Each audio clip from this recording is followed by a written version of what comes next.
রাহুল, আমি অফিসের জন্য বেরোলাম। Okay okay baby.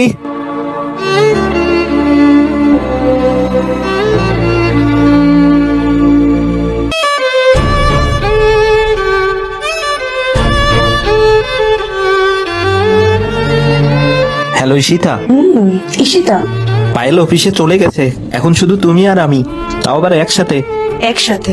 চলে এসো তাড়াতাড়ি।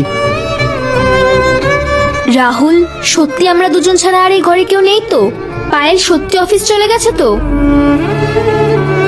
আরে বাবা, এই ঘরে তুমি আর আমি ছাড়া কেউ নেই। আর পায়েল তো কখন চলে গেছে অফিসে। আর এমনিতেও ওর সামনে ওর সারপ্রাইজ কিভাবে তৈরি করি বলো তো? সারপ্রাইজ যদি ওর সামনে প্ল্যান করি তাহলে তো সারপ্রাইজ খারাপ হয়ে যাবে, তাই না?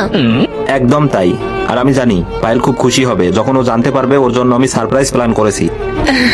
আরে পায়েল, তুমি এখানে? তুমি তো অফিসে গিয়েছিলে।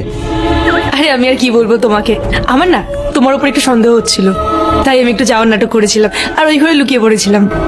কিন্তু না, এখন আমার রিয়েলাইজ হয়ে গেছে যে তুমি আমার উপর কোনো রকম চিট করছো না। তোমাকে সন্দেহ করার জন্য সরি গো।